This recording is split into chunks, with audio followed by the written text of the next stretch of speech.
Montgomery Monty Brewster is a relief pitcher for the Hackensack Bulls, a struggling minor league baseball team. Their field is in such bad shape that games are constantly interrupted whenever a train passes through the outfield. Monty's best friend, Spike Nolan, is the team's catcher and his closest companion on and off the field. During one game, Monty notices a man in the stands taking photographs of him. The same man has been at several games, always with his camera. Monty wonders if he might be a scout for a major league team, but Spike doubts it. The Bulls manage to win the game, something rare for them, and the players head out to celebrate. Later that night, Monty and Spike go to a local bar. They start talking to two women who had watched the game and invite them to join for drinks. Just as the evening looks promising, two angry men arrive claiming to be the women's boyfriends.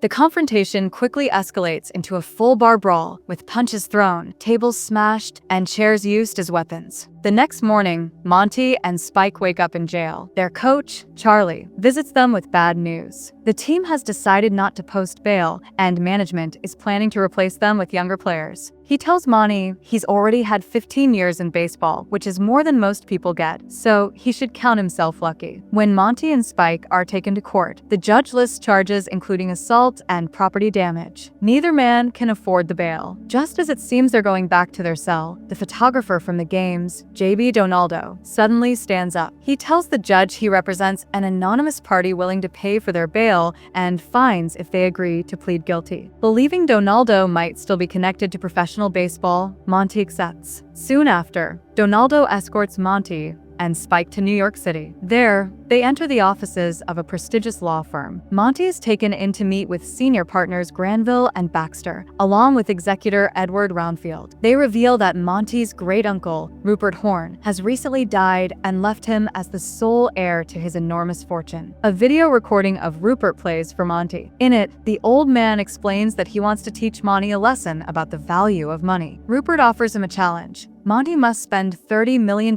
in 30 days. If he succeeds, he will inherit the full estate of $300 million. But there are strict rules. He cannot tell anyone about the challenge. He cannot own any assets at the end of the 30 days, except the clothes on his back. He cannot give away more than 5% to charity or lose more than 5% in gambling. He cannot destroy items he buys. And he must receive fair value for any services he hires. If he fails, or if any rules are broken, the inheritance goes to the law firm to be distributed among charities, after the firm collects a large fee. Monty is also given the option to walk away immediately with $1 million in cash under what Rupert calls the Wimp Clause. Despite warnings from the lawyers that the challenge is nearly impossible, Monty decides to take it. After accepting the challenge, Monty is taken to a nearby bank where $30 million is waiting for him. The money is stacked in large bundles of cash, more than he's ever seen in his life. The bank manager offers investment options that would generate interest, but Monty refuses, knowing it would count against him. Instead, he asks to rent the vault itself for the next 30 days to store the money safely. Monty immediately begins hiring people. He offers one of the bank's security guards a huge salary to be his personal bodyguard, and soon expands that to the entire security team, paying them all generously to protect him around the clock. Spike is astonished at the reckless spending, but Monty assures him he has a plan. Outside, Monty hails a taxi and offers the driver a massive weekly paycheck to be his personal chauffeur. The driver accepts with excitement, and Monty instructs him to rent a fleet of limousines and hire additional drivers. By now, a crowd is following Monty and his entourage. He invites everyone in earshot to dinner at one of the most expensive restaurants in Manhattan. At the restaurant, Monty orders the finest food and the most expensive wine available. He tips extravagantly and even pays the band to play upbeat songs instead of classical music. Angela Drake, a young accountant from the law firm, is assigned to track all of Monty's expenses. She watches in disbelief as he spends recklessly. When Monty flirts with her and tries to buy her time away from work, Angela firmly rejects him, reminding him she already has a fiancé named Warren, a junior partner at the firm. News of Monty's sudden wealth spreads quickly. Reporters swarm him as he checks into a luxury hotel. The manager informs him that the top 2 floors are already reserved, but Monty instantly outbids the current tenants, offering 10 times the price. The manager gives in, and Monty and his group take over the entire floor. Monty appoints Spike as vice president of his new company, Brewster Enterprises, prizes, giving his best friend a lavish salary. He hires high-end tailors to design custom suits, rents out an entire office space in the same building, and sets up shop surrounded by assistants, decorators, and employees. When Warren comes to pick Angela up from work, Monty seizes the opportunity to make a charitable donation to one of Warren's causes. Impressed, Warren compliments the luxurious decoration of Monty's suite. Monty then offers to hire Warren as an interior decorator for his offices, paying him a massive fee. Warren accepts without hesitation, disappointing Angela, who is shocked at how easily her fiancé can be bought. Meanwhile, Granville and Baxter, the law partners, grow suspicious of Monty's spending methods. They realize he may actually succeed and begin plotting ways to sabotage him. In the days that follow, Monty's office becomes a circus. Dozens of people line up to pitch ideas, ask for funding, or try to scam him. He hires some, rejects others, and keeps the spending flowing. One entrepreneur proposes towing a giant iceberg from the Arctic to the Middle East to provide fresh water. The scheme sounds absurd, but Monty approves the multi-million-dollar project without hesitation. Meanwhile, he explores another loophole in the rules. Since he's allowed to gamble away up to 5% of his money, he hires a bookie to place bets on every long-shot horse and sports team possible. He even bets on the field hockey team from Angela's alma mater, Loyola University. Monty also wants to do something for his old baseball teammates. He calls Coach Charlie and announces plans to fix up the Hackensack Bulls' home field and arrange an exhibition game against the New York Yankees. At first, Charlie thinks it's a joke, but Monty insists he's serious. To keep spending, Monty hires Marilyn, Warren's ex-wife, as his interior decorator. Marilyn has endless design ideas, and Monty encourages her to keep redoing the office over and over, pouring more money into renovations. Angela, however,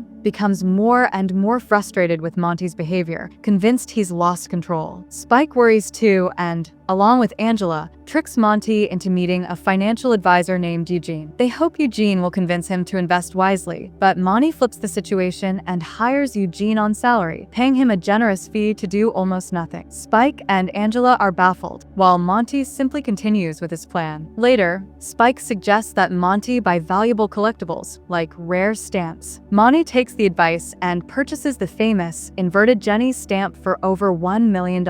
Granville and Baxter are thrilled, believing Monty has violated the rules by acquiring an appreciating asset. But the next morning, they receive a postcard from Monty with the rare stamp used as postage, instantly devaluing it. Furious, they realize Monty outsmarted them. Determined to stop him, the lawyers secretly reveal the terms of the will to Warren and instruct him to create a small accounting error that will sabotage Monty's final balance. They promise Warren a full partnership in return. Not long after, Monty learns his iceberg stock has unexpectedly tripled in value, leaving him richer than before. On top of that, his bookie storms and furious because Monty won a fortune on all the long shot bets. Panicked, Monty immediately orders everything sold and donates the windfall to charity, exhausting his 5% limit. The setbacks weigh heavily on him. Monty realizes that despite spending millions, he is constantly pulled back to where he started. On television, he watches news coverage of the upcoming mayoral election. The candidates are corrupt, backed by shady money, and spending millions on their campaigns. Monty suddenly announces his own candidacy, running on the ticket. None of the above. His plan is to spend as much as possible while encouraging voters not to support any candidate, including himself. Monty's none of the above campaign quickly gains national attention. He spends huge sums on advertising, hiring staff, and running television spots across the country, even broadcasting in other states, so vacationing New Yorkers can still see his message. His speeches are blunt and mocking, attacking both opponents openly. He tells voters they're all terrible choices and that the only honest option is to vote for none of them. His rivals, Heller and Salvino, are enraged. As Monty's popularity grows,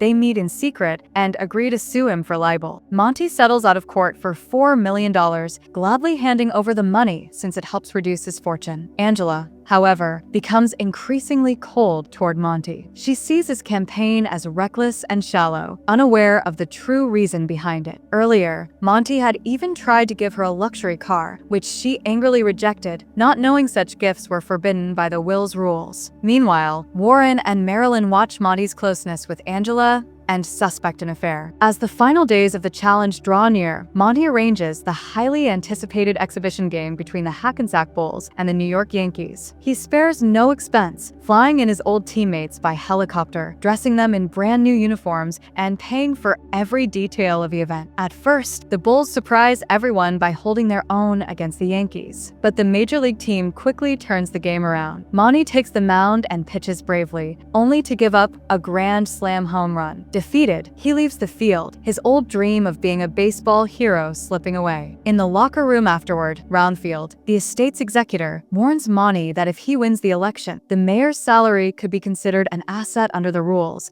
and he would forfeit everything. Realizing the danger, Monty withdraws from the race and explains to the crowd that the point was never to win. It was to prove that anyone could buy an election, but becoming a true professional athlete requires genuine talent and dedication. With only a fraction of his fortune left, Monty hosts one final party, inviting everyone he knows. He spends his last dollars on the celebration, planning to finish the challenge completely broke. At the party, Spike and Monty's employees collect money among themselves to give him, worried about his future. But Monty refuses, reminding them he cannot accept it. Angela, disillusioned, avoids Monty, upset by how much money he has wasted. Monty watches her leave, whispering his love for her, but she doesn't hear him. The next morning, the 30th and final day arrives. Monty wakes up with nothing left. The hotel evicts him, the tailors reclaim his rented suits, and he changes back into his old Bulls jersey. He wanders through the empty office one last time, approving Marilyn's final design before she has it all removed. By evening, he walks the streets of Manhattan alone, just as the news reports confirm that Monty's campaign succeeded. Voters overwhelmingly chose none of the above, forcing both corrupt candidates out of politics. That night, with only minutes remaining before the deadline, Monty returns to the law office, completely broke. Monty arrives at Granville and Baxter's office just before midnight, exhausted and with nothing left but the clothes on his back. He believes he has finally succeeded, but in the lobby, Warren intercepts him with a smirk. Warren produces a $20,000 refund he secretly arranged from returned furniture rentals, handing it to Monty at the last possible moment. Monty is devastated. With money suddenly back in his possession, he thinks he has failed the challenge. He storms into the office, ready to sign away everything, convinced the lawyers have won. Granville and Baxter prepare the paperwork with satisfaction, knowing the fortune will fall into their hands. At that moment, Angela appears. She has just learned the truth about the will and Warren's betrayal. Furious, she confronts him, exposing that he deliberately withheld the refund to sabotage Monty. When Warren mocks them both, Monty restrains Angela from striking him and instead punches Warren himself. Warren threatens to sue for assault, but Monty seizes the idea. With less than a minute before midnight, Monty declares he needs legal representation. He hires Angela on the spot, paying her the $20,000 as a retainer fee. Angela scribbles out a receipt just as the clock strikes 12. The executor, Roundfield, examines the record and announces that Monty has fulfilled the terms of the challenge. He is now the rightful heir to the full $300 million. Granville and Baxter are stunned. Roundfield also declares that he will investigate them for misconduct, since they illegally revealed the will's details to Warren. Warren, meanwhile, is left humiliated and enraged as Monty and Angela walk out together. On the street outside, Monty finally breathes a sigh of relief. After 30 grueling days, he has beaten the impossible challenge. With his inheritance secured and Angela by his side, his life begins anew.